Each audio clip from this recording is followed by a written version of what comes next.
l'économie russe n'est pas ce qu'elle paraît. Malgré une croissance économique, la Russie est au bord de la faillite à cause de la guerre en Ukraine, en raison d'une combinaison de facteurs économiques qui, si elle n'est pas contrôlée, la conduira à faire face à plus d'une décennie de régression économique. En d'autres termes, Poutine prépare la Russie à une crise économique potentiellement dévastatrice qui durera bien après son départ. Dans cette vidéo, nous examinerons les différents éléments conduisant la Russie vers la faillite, tous affectés par la guerre en Ukraine, afin de montrer pourquoi les chiffres de croissance du pays sont trompeurs. Commençons par l'impact immédiat de la guerre. Selon le Centre pour la politique économique et la recherche, CPER, les mois suivant l'invasion de l'Ukraine par la Russie en février 2022 ont été difficiles sur le plan intérieur. L'économie du pays a contracté de 4,4% en quelques semaines, la Russie se trouvant au bord de l'effondrement financier immédiat. Les gens faisant la queue dans les rues pour retirer leur argent des banques, alors que le rouble russe a chuté de 40% de sa valeur externe. La Russie a dû agir rapidement pour inverser ses effets immédiats. L'une de ses actions a été d'augmenter les taux d'intérêt à 20%, ce qui, combiné à l'introduction de nouveaux contrôles de capitaux, a réussi à remettre l'économie du pays sur une base stable. Poutine a aussi annoncé une hausse des dépenses pour les services publics, débutant par le logement et s'étendant ensuite à l'armée. La crise a été évitée, du moins à court terme. Les réactions de Poutine aux défis économiques, consécutifs au déclenchement de la guerre, ont engagé la Russie sur la voie d'une économie de guerre. Nous aborderons ce problème plus tard en détail. Tout d'abord, il est important de noter le coût pur et simple de la guerre en Ukraine pour la Russie, entre 500 millions et 1 milliard par jour. Ground Report a révélé ces chiffres en mai 2022, écrivant à propos d'une étude publiée par le Centre de récupération économique. Il a souligné que les 5 premiers jours de la guerre ont coûté à la Russie quelque chose dans la région de 7 milliards de dollars. Cela revient à 1,4 milliard par jour. Certes, ces coûts diminueraient, car l'invasion initiale était censée être une opération de pillage rapide, dans laquelle la Russie a déversé beaucoup de ses soldats et équipements en Ukraine, dans le but de conquérir rapidement le pays. Quand cela a échoué, les dépenses russes ont diminué, mais restent élevées. Il est important de noter que l'étude n'a inclus que les pertes directes, telles que l'équipement et le coût du personnel, dans le chiffre de 7 milliards de dollars. Selon elle, les pertes humaines des 5 premiers jours de guerre coûteraient à la Russie 2,7 milliards de plus en produit intérieur brut dans les années suivantes. Alors que la guerre évoluait d'une attaque éclair à une guerre d'usure, de nouvelles chiffres ont commencé à émerger. Par exemple, l'expert militaire américain Robert Farley a affirmé que la Russie dépensait environ 500 millions par jour, bien que le chiffre réel puisse être beaucoup plus élevé. C'est selon Ukraine.ru, qui est un site web exploité par les Russes et détenu par la société de médias d'État Russia Today. Ils affirment que le coût journalier de l'opération militaire spéciale pourrait atteindre jusqu'à 20 milliards de dollars. D'autres rapports basent leurs coûts sur les guerres passées de la Russie. Ground Report note que la Russie a dépensé 2,4 millions par jour pour son opération militaire spéciale en Syrie. Cette opération a vu l'engagement de 1600 troupes. En mai 2022, la Russie avait déjà envoyé 149 000 soldats en Ukraine. Un peu de mathématiques nous montre que cela conduirait à un coût quotidien de 223,5 millions par jour, bien que cela ne tienne pas compte de la charge d'équipement beaucoup plus grande dans la guerre en Ukraine, ou du fait que la Russie a engagé des centaines de milliers de soldats supplémentaires en Ukraine depuis mai 2022. Sean Spoons, le rédacteur en chef du média Sofrep, avait ses propres chiffres pendant ses premiers mois de la guerre. Selon Newsweek, la Russie dépenserait environ 900 millions de dollars par jour pour fournir munitions et équipements à ses soldats, ainsi que pour réparer et remplacer le matériel endommagé. Il a également souligné à quel point les coûts peuvent s'accumuler, notant que chacun des milliers de missiles de croisière que la Russie lançait à l'époque coûtait 1 500 000 dollars. Donc, les chiffres varient clairement, en fonction de la source. Mais même en se concentrant sur le potentiel bas de 223 500 000 dollars par jour, il est clair que le coût de l'opération militaire spéciale de la Russie est astronomique. En supposant que le chiffre soit vrai, la Russie est en guerre avec l'Ukraine depuis 885 jours au moment de la création de ce script. Cela porterait le coût direct total de la guerre pour la Russie à 197,79 milliards. Le chiffre de 900 millions de dollars par jour de Spoons empire la situation, car cela signifie que la Russie a dépensé un stupéfiant 796,5 milliards de dollars. Le vrai chiffre se situe probablement quelque part entre ces deux. Dans tous les cas, il est clair que Poutine a dépensé énormément pour mener une guerre concertée contre l'Ukraine. Cependant, cela ne suffit pas à faire faillir la Russie. Comme le rapporte Statista, Le pays est estimé avoir un produit intérieur brut de 2,056 trillions de dollars en 2024 seulement, avec des chiffres similaires observés en 2023 et 2022. En somme, il génère assez d'argent pour couvrir les frais directs quotidiens de la guerre, bien que cela pose des défis économiques pour le russe moyen. Mais là réside un problème. Les coûts discutés jusqu'à présent ne sont que directs, couvrant simplement les dépenses de la Russie en salaire militaire et équipements utilisés pendant l'opération militaire spéciale. Bien que suffisamment dommageables pour la Russie seule, ces coûts directs peuvent devenir un problème grave lorsqu'ils sont combinés avec les défis économiques indirects qui sont apparus depuis février 2022. Nous commencerons par le point le plus évident, les sanctions économiques. Depuis février 2022, les États-Unis, le Royaume-Uni et l'Union européenne se sont associés à des pays comme le Canada, le Japon et l'Australie pour imposer au moins 16 500 sanctions contre la Russie. Beaucoup de ces pays ont également gelé les réserves de devises russes détenues dans leurs banques, censées s'élever à environ 350 milliards de dollars, certains étant sur le point de permettre à l'Ukraine d'utiliser ces fonds dans sa lutte contre la Russie. Cela inclut les pays qui composent le groupe économique du G7, qui a accepté de fournir 50 milliards de dollars des actifs gelés à l'Ukraine sous forme de prêts. Le G7 a aussi sanctionné le pétrole russe. Dans ce cas, l'Occident continuera d'acheter le pétrole produit par la Russie. Cependant, il a imposé un plafond de 60 dollars par baril, dans le but de réduire les gains de la Russie provenant de son secteur énergétique lucratif. Certes, la Russie a trouvé des moyens de contourner certaines de ces sanctions. Le Conseil de l'Atlantique prétend qu'il dispose d'une flotte fantôme d'environ 1000 pétroliers, qu'il utilise pour vendre du pétrole à l'étranger pour plus de 60 dollars le baril. La Russie compense les pertes dues à la baisse des prix du G7 et à la réorientation de nombreux pays européens, en augmentant ses approvisionnements en pétrole vers l'Inde et la Chine, à hauteur de 8,3 millions de barils par jour. Cela ne signifie pas que les sanctions n'ont eu aucun impact. Selon le Trésor américain, les sanctions ont réduit de 5% la croissance économique potentielle de la Russie depuis le début de la guerre. De plus, les sanctions sont probablement la principale cause de la contraction précoce de l'économie russe dans les mois suivant l'invasion. Malgré les limitations des sanctions, qui ont souvent été introduites progressivement, elles ont au moins contraint la Russie à modifier sa politique économique.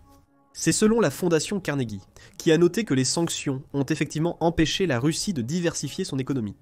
Avant l'opération militaire spéciale, la Russie avait un capitalisme d'État orienté vers le développement technologique. Cela ne visait pas à remplacer son secteur énergétique, moteur clé de l'économie russe, mais à le compléter. Désormais, la Russie a mis en place les contrôles de capitaux précédemment mentionnés et a militarisé une grande partie de ses dépenses budgétaires, ce qui signifie qu'il reste peu d'argent à dépenser pour la diversification de son économie. La Russie n'est pas trop affectée pour l'instant, et devrait continuer à croître tant que la guerre se poursuit. Cependant, lorsque la guerre se terminera, que la Russie l'emporte ou non, son économie aura perdu l'accent sur le développement technologique qui l'aidait à se diversifier. La Russie se retrouvera là où elle a été pendant tant d'années, comptant sur le gaz et le pétrole pour se soutenir à court terme, seulement pour se retrouver potentiellement impactée par des chocs économiques plus tard. Il y a aussi la question hostile à considérer. En passant à un système économique qui comporte des contrôles de capitaux, Poutine a également commencé à qualifier presque tous les pays impliqués dans l'imposition de sanctions de hostiles. La Russie n'a pas de véritable directive sur ce que signifie réellement hostile, selon la Carnegie Endowment, mais le terme semble être le principal facteur déterminant dans les relations commerciales de la Russie en ce moment. C'est pourquoi elle fait plus d'affaires avec des pays comme l'Iran, la Corée du Nord, les Émirats arabes unis et la Turquie. Elle s'est même associée aux talibans pour former un consortium d'infrastructures en Afghanistan, un mouvement qui la voit s'unir à un ennemi de longue date. Ainsi, la Russie se retrouve dans une situation étrange à cause des sanctions. Elle doit remplacer des partenaires commerciaux occidentaux fiables par des partenaires moins fiables en Asie et en Afrique. C'est acceptable à court terme, mais le problème pour la Russie viendra après la guerre si l'Occident décide de continuer à l'isoler. Cela pourrait pousser la Russie à s'éloigner davantage du capitalisme d'État qu'elle connaissait, tout en la forçant à dépendre de plus en plus de ses partenaires étrangers restants, dont le nombre est limité. En d'autres termes, un renversement complet de la diversification qu'elle essayait d'atteindre avant la guerre. Le point ici est que les sanctions ont eu un impact immédiat, les solutions de la Russie à cet impact étant toutes axées sur le court terme. Ces solutions fonctionneront pour l'instant, et probablement pendant toute la durée de la guerre, mais l'avenir ne réserve pas beaucoup d'espoir pour la Russie en termes de diversification de son économie. Tout problème pourrait mener le pays à la faillite. Puis il y a les 2D, dette et déficit. En juillet 2022, le Forum économique mondial, World Economic Forum, a annoncé que la Russie avait été contrainte de faire défaut sur ses dettes étrangères pour la première fois depuis 1918. C'était l'année où la Première Guerre mondiale s'est terminée, laissant la Russie dévastée et en difficulté. Le dernier défaut de paiement de la Russie est survenu à un moment où elle était supposée être économiquement plus forte. Selon le Forum économique mondial, ce défaut montre que les sanctions occidentales fonctionnent. Le défaut de paiement crée un autre problème pour la Russie. Le pays perdra l'accès aux investisseurs mondiaux en raison du défaut, nous en parlerons plus tard, et a créé une situation dans laquelle il est considéré comme un risque de crédit accru. Les organisations étrangères prêtant à la Russie demanderont dorénavant des taux d'intérêt plus élevés et des conditions de prêt plus strictes. Cette défaillance révèle aussi l'impact sur l'économie russe de la restriction de l'accès à ses réserves de change. Le Forum économique mondial note que le défaut est survenu suite à l'échec de la Russie à rembourser 100 millions de dollars d'intérêts sur une paire d'obligations dans un délai de grâce de 30 jours. La Russie prétend avoir effectué le paiement. Elle affirme que l'argent a été retenu par la chambre de compensation Euroclear, l'échec étant probablement dû à la tentative de la Russie de payer sa dette en roubles. Le problème est que chaque obligation émise en Russie a un prospectus précisant la devise de paiement des intérêts. Ne pas avoir accès à cette devise en raison des sanctions et du gel des actifs signifie que la Russie est contrainte de faire défaut, même dans les cas où elle a l'argent pour rembourser. Ainsi, l'argent que la Russie reçoit de ses partenaires étrangers, qui continuent à commercer avec elle, a maintenant une valeur réduite.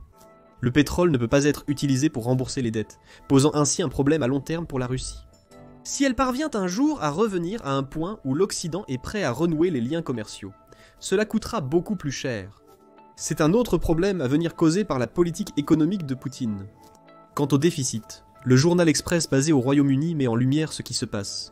En mars 2024, il a rapporté la croissance surprenante de l'économie russe, citant Poutine qui affirmait « Ils ont prédit le déclin, l'échec, l'effondrement. Que nous nous retirerions, abandonnerions ou nous effondrerions. Ils n'y arriveront pas. Notre économie prospère, contrairement à la leur. Encore une fois, les chiffres de surface rendent difficile de contester Poutine, étant donné que la Russie devrait atteindre une croissance économique record en 2024. Cependant, le média mentionne aussi l'auteur Owen Matthews qui souligne que la Russie épuise très vite ses réserves de trésorerie. Owen, expert de la politique russe et auteur de plusieurs livres, dont Overreach, The Inside Story of Putin and Russia's War Against Ukraine, affirme que la Russie dépense 4,4 milliards par mois des réserves de son fonds national de richesse. À la fin de 2023, ce fonds était tombé à 56 milliards, une goutte d'eau par rapport à combien Poutine dépense pour faire la guerre contre l'Ukraine. Ce fonds serait essentiel au plan que Poutine a exposé dans son discours annuel sur l'état de l'Union, dans lequel il a affirmé qu'il vise à améliorer le niveau de vie moyen des Russes. Selon Dmitry Polivoy, directeur des investissements d'Astra Asset Management, il faudrait au moins 130 milliards de dollars pour réaliser les plans de Poutine, ce qui serait très coûteux. C'est tout l'argent que le Fonds national de la richesse n'a tout simplement pas. La Russie est en difficulté, dépensant des centaines de millions par jour dans la guerre en Ukraine, et risquant de subir les effets négatifs des sanctions à long terme. Les mesures de Poutine pour atténuer l'impact des sanctions, y compris la dépendance accrue de la Russie à ses actifs énergétiques et à ses partenaires étrangers restants, sont des solutions à court terme. Pendant ce temps, ses actifs sont gelés, elle fait défaut sur ses dettes et épuise son fonds national de richesse. En bref, la croissance économique de la Russie semble être un écran de fumée, dissimulant de graves problèmes financiers, qui nuiront au pays bien après la fin de la guerre en Ukraine. Et cela empire pour Poutine et la Russie dans son ensemble. Nous avons mentionné précédemment que la Russie avait augmenté ses taux d'intérêt de base à 20% dans les mois suivant la guerre. Ce taux avait lentement diminué, au point d'atteindre 16% en mai 2024, mais la baisse est sur le point d'être inversée. En juillet 2024, Reuters a rapporté que la Banque centrale de Russie se préparait à augmenter à nouveau son taux d'intérêt clé, cette fois de 200 points de base, ce qui porterait le taux à 18%. Une éventuelle hausse serait due à la situation de la Russie, confrontée à une économie en surchauffe et une inflation galopante. Selon Reuters, les pénuries de main-d'œuvre, la hausse des salaires dans plusieurs secteurs, les dépenses de guerre de l'État et l'augmentation des prêts de détail et d'entreprise sont collectivement responsables du taux d'inflation de 9,2% du pays. C'est 5,2% de plus que l'objectif de 4% que la Banque centrale russe fixe pour le pays. Cette nouvelle soulève des questions sur l'impact pour le peuple russe et les motivations de la Russie à refroidir son économie. Pour la deuxième question, La Russie souhaite un refroidissement pour abaisser les taux de prêt aux entreprises et détaillants, qui ont continué à croître malgré l'inflation. La Banque centrale de Russie reconnaît que beaucoup de la croissance économique que le pays a connue est le résultat des dépenses du secteur de la défense, et elle sait que la dépendance excessive à ce secteur économique est problématique. Bien sûr, elle fait face à l'opposition. Beaucoup dans le secteur de la défense souhaitent voir les taux rester à 16% ou même diminuer car des taux plus bas signifient qu'ils peuvent emprunter plus d'argent. Plus d'emprunts conduit à plus de production. Ce qu'ils soutiennent pourrait conduire à une croissance économique atteignant 5% pour l'année. Le souci avec cette croissance est qu'elle se fait au détriment du peuple russe, ce qui répond à la première question. Malgré la hausse des salaires en Russie, le coût des biens de consommation a également augmenté. La Russie lutte toujours avec une inflation de plus de 9%, à une époque où la plupart du monde occidental a réussi à maîtriser ses problèmes d'inflation. Augmenter les taux d'intérêt rapprochera l'inflation du seuil souhaité de 4%, soulageant la crise du coût de la vie en cours en Russie. L'inconvénient est que l'augmentation du taux de base à 18% rend les prêts moins accessibles aux citoyens ordinaires, ce qui se traduit par moins d'argent dépensé pour les produits de consommation. La Banque centrale russe est prise entre deux feux, situation qui empirera à la fin de l'économie de guerre. Cela renvoie à un point précédemment abordé dans la vidéo. La grande majorité de la croissance de la Russie est alimentée par la guerre en Ukraine. En février 2024, The Conversation a publié un article dans lequel il a approfondi l'état de l'économie russe. Comme d'autres articles, il a souligné que la Russie a su, à court terme, contourner de nombreuses sanctions qui lui ont été infligées. Il a cependant déclaré que ces sanctions ne constituant pas la plus grande menace pour le pays. Le véritable problème est le manque de diversité économique, exacerbé par la guerre. La Russie a réduit ses investissements technologiques pour financer sa guerre, comme indiqué auparavant. Cela signifie que le pétrole et le gaz demeurent les principales sources de revenus de la Russie et sont plus importants que jamais pour son économie. Cela s'est accompagné d'une augmentation massive d'environ 40% du budget des dépenses publiques de la Russie, presque tout étant allé au financement de la guerre en Ukraine. À la fin de 2023, les dépenses militaires de la Russie ont atteint environ 10% de son produit intérieur brut. Pour contexte, les États-Unis, qui dépensent plus pour leur armée que tout autre pays, dépenseront 2,9% de leur produit intérieur brut pour leur armée en 2024, ce chiffre tombant à 2,5% d'ici 2034. La guerre a entraîné la reconstruction d'une industrie de défense entière en Russie, qui a dû dépenser des milliards pour les salaires des soldats, les chars, les avions et les indemnités versées aux familles des soldats morts et blessés. Ceci se déroule dans un contexte d'inflation et de hausse des taux d'intérêt. De plus, Yahoo Finance souligne que l'investissement direct en Russie diminue.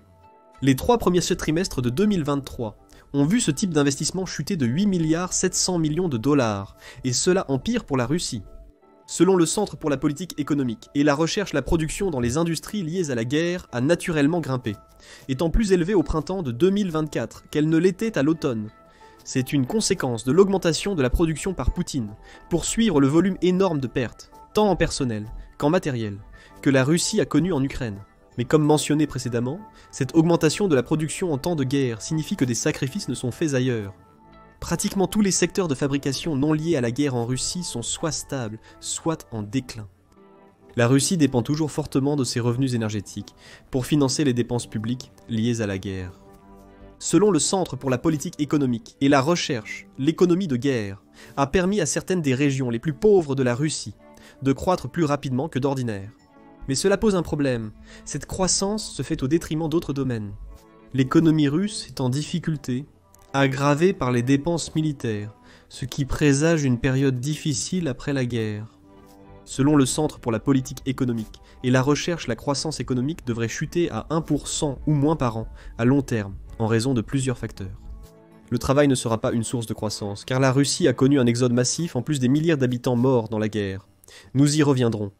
Le lourd investissement dans la productivité en temps de guerre a également ralenti la productivité ailleurs. C'est particulièrement le cas dans le secteur de la technologie, qui a vu les investissements stagner, au point qu'il sera bien en retard par rapport aux nations les plus avancées du monde lorsque la guerre se terminera. La Russie ne peut même pas compter sur des investissements directs. Elle risque d'être isolée des marchés de capitaux même après la guerre, ce qui signifie que la plupart des investissements devront provenir de sources internes. Les deux seuls atouts de l'économie russe sont les prix élevés du pétrole et son économie de guerre. C'est ce qui a conduit certains à spéculer que la Russie ne peut se permettre de gagner ou de perdre la guerre.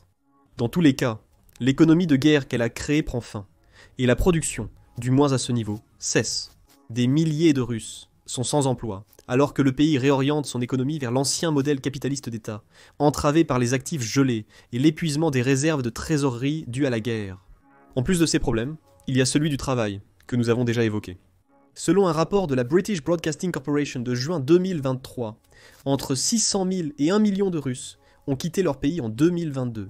Beaucoup l'ont fait soit en protestation contre la guerre, soit par peur d'être enrôlés dans l'armée russe. Jusqu'à 1 million de personnes, voire plus au fil des années, ont quitté la Russie et ne peuvent de plus contribuer à sa main-d'œuvre. Ajoutez à cela les pertes que la Russie a subies. Le site officiel de la guerre en Ukraine estime le nombre à 468 840 troupes au 1er mai 2024, avec la probabilité que plusieurs centaines de milliers d'autres perdront leur vie à cause de l'approche de broyeurs à viande de Poutine. Cela implique que la Russie pourrait perdre jusqu'à 2 millions d'individus avant la fin du conflit. Elle a déjà perdu 1 700 000 personnes, selon Newsweek. Ces personnes ne contribueront pas à l'économie du pays après la guerre. En résumé, la Russie traverse une crise du travail qui avait déjà commencé avant le début de la guerre. La situation est si mauvaise que le pays manquait de 4,8 millions de travailleurs en 2023, ce problème ne faisant qu'empirer jusqu'en 2024. Le résultat, selon Reuters, sera une croissance économique freinée à un moment où la Russie brûle ses réserves de trésorerie et son peuple pour maintenir la guerre. Alors, où tout cela laisse-t-il la Russie ? La régression et la faillite potentielle semblent inévitables. La Russie manque de travailleurs, au point que certains commentateurs pensent qu'une condition clé de son pacte de défense récemment signé avec la Corée du Nord est que Pyongyang fournisse de la main-d'œuvre à la Russie. Combler l'énorme déficit de main-d'œuvre et revitaliser les industries délaissées pendant la transformation de l'économie du pays vers la guerre prendra du temps. Une guerre qui coûte des centaines de millions de dollars par jour. Les sanctions économiques pèsent lourd, ralentissant considérablement l'investissement direct. Les réserves nationales du pays sont épuisées, au point qu'elles seront probablement vides dans 12 mois. La Russie fait défaut sur sa dette, et les défis économiques liés à sa relation avec le monde ne disparaîtront pas simplement à la fin de la guerre. Les sanctions et défis commerciaux perdureront au-delà. Et bien sûr, les gens ordinaires ressentiront le poids de cette faillite. L'inflation galopante augmente considérablement le coût de la vie, avec des taux d'intérêt élevés rendant l'emprunt d'argent plus difficile. Tout cela conduit à une chute économique de la Russie, une chute que vous ne pourriez jamais prévoir si vous preniez ces chiffres de croissance actuels pour argent comptant. Mais qu'en pensez-vous ? La situation économique est-elle aussi sombre qu'elle le semble pour la Russie ? Pourra-t-elle se sortir de ses difficultés financières après la guerre ? Dites-nous ce que vous en pensez dans les commentaires. Merci d'avoir regardé. Découvrez maintenant pourquoi la Russie est au bord de l'effondrement total, ou cliquez plutôt sur cette autre vidéo.